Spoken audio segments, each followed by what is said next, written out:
네, 안녕하세요. 극한립입니다. 저번에 얘기한 거는, 전원주택이 들어서면 안 되는 여러 가지 단점에 대해서 얘기를 했고요. 이번에는 주택의 정말 좋은 장점에 대해서 얘기를 하고, 거기에 맞게, 아파트의 단점을, 주택의, 장점으로 승화시킨 내용을 얘기를 드리려고 합니다. 첫째, 제일 중요한 거는 주차예요. 그러죠? 아파트 같은 경우는 요즘 신축으로 짓는 아파트도 주말에는 차가 댈 데가 없어서 뺑뺑 돌다가 다행히 한 곳을 찾던가 바깥에 대는 경우가 많아요.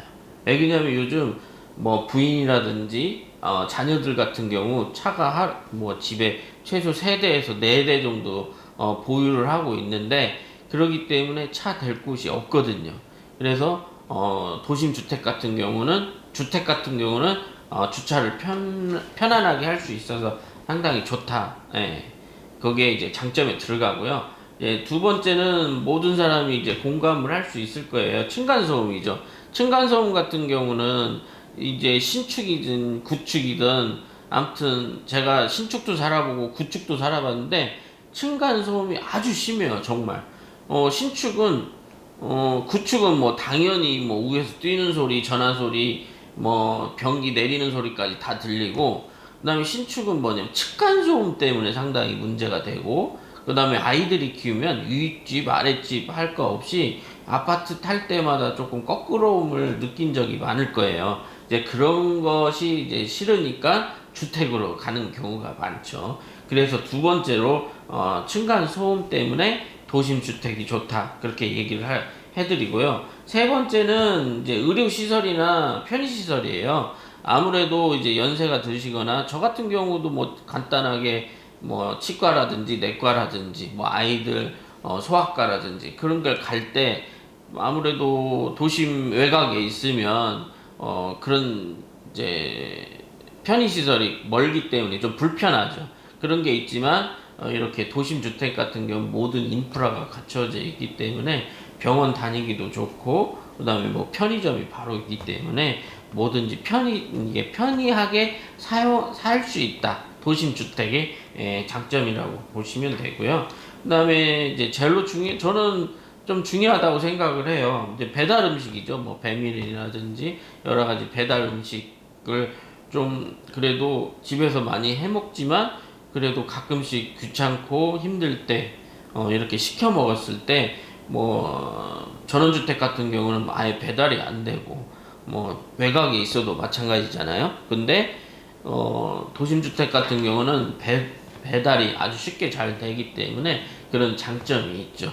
뭐 여러 가지 단점 중에 이제 장점 중에 제일 좋은 건데 전원주택에 살면서 배민을 시켜 먹을 수 있다는 게 큰 장점이라고 생각을 하고요.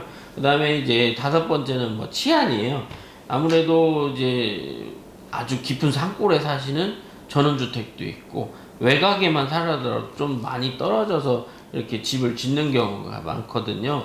근데 이제 저녁에 좀 부스럭거리는 소리라든지 여러 가지 놀라는 경우가 있죠. 물론 남편이 있으면 괜찮은데 뭐 여자나 아이들만 있을 때 조금 그런 문제들이 없을 수는 없어요. 그렇기 때문에 도심 주택 같은 경우는 뭐 경찰서도 같고요. 그다음에 화재로부터도 안전하게 소방서가 가깝기 때문에 아무래도 전원 주택에 대한 장점을 갖고 있는 거죠.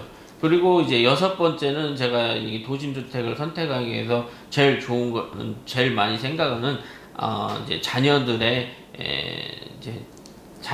이제 통학 문제예요. 아무래도 초등학교가 가까우면 아이들이 쉽게 이제 그렇게 이제 부모들이 많은 신경을 안 써도 아이들 혼자 초등학교를 갈 수 있고 안전하게 갈 수 있기 때문에 아무래도 아이들 키우기에는 도심 주택에 학교가 같이 있으면 아주 좋은 주택이다. 그렇게 좋은 자리에 주택이다라고 보시면 되고요. 뭐 안전 시설도 많이 갖추고 있어요. 뭐 도심 주택 같은 경우 이제 택지 영성을 만든 데 같은 경우는 각각에 다 CCTV가 있고 그다음에 차가 빨리 다니지 못하게 못하게끔 다 CCTV가 다 설치가 돼 있기 때문에 아이들 키우기에는 상당히 좋은 조건의 환경을 갖고 있다, 그렇게 보시면 되고, 그 다음에 이제 도심주택을 살 때 저도 많이 걱정을 했어요. 문제는 뭐냐면 뭐 집값 떨어지는 것도 뭐 당연하겠지만 그것도 있고, 두 번째는 뭐냐면 이제 전기 요금이 많이 나온다라는 말이 많이 있었고, 그다음에 난방비가 많이 나온다, 그런 말이 있었어요. 주택에 이제 옛날에 전원주택에 사시는 분들은 그런 걱정이 상당히 많더라고요. 저도 사실 거기에 대해서 많은 걱정을 했는데 전기 요금 같은 경우는 태양광이 올라가 있어요. 그렇기 때문에 태양광 같은 거 설치가 돼 있으면 기본 뭐 동네에서 여럿이 만나서 회의를 이렇게 해보면 한 집에 뭐 5천 원 나오는 집도 있고, 그 다음에 뭐 10,000원 나오는 집도 있고, 전기 요금이 너무 저렴하게 잘 나와요. 왜 그러냐면 태양광이 있기 때문에 아무래도 전기 요금도 상당히 저렴하고요.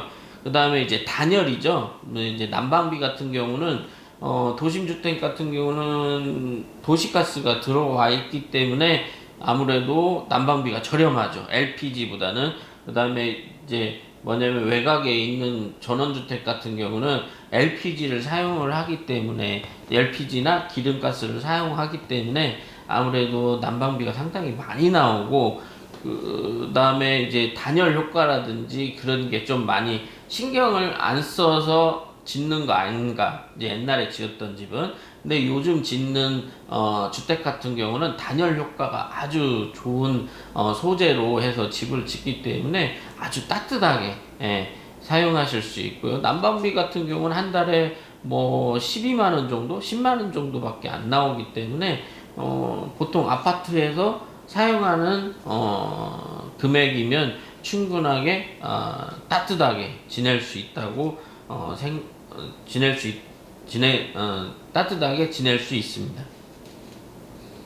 그 다음에 이제 여덟 번째는 전원주택의 이제 전원주택이라고 하지만 전원주택이면서 이제 도심주택이죠. 도심주택의 장점은 뭐냐면 저희 같은 경우는 초등학교가 가까워서 아이들이 있는 집들이 많이 모여서 살고 있어요. 그러다 보니까 아이들끼리 같이 옛날에 모여서, 우리 이제 옛날에 보통 마을에서는 아이들끼리 뭉쳐서 많이 놀았잖아요. 근데 요즘 아파트 가면 이제 그런 경우가 거의 드물죠. 뭐 혼자 놀던가 뭐 이제 부모들하고 노는 경우가 많은데, 저희 어렸을 때만 해도 친구들하고 같이 모여서 노는 그런 추억들이 많잖아요. 근데 이제 주택에 이렇게 살다 보니까 같은 또래 애들이 많으니까 같이 어울려서 학교에서도 놀고 공원에서도 놀고 그런 장점이 있더라고요. 예. 그래서 도심 주택을 추천드리는 거고요. 네, 이걸로 마치고요. 다음에 다른 부동산 이야기로 다시 찾아뵙겠습니다. 감사합니다.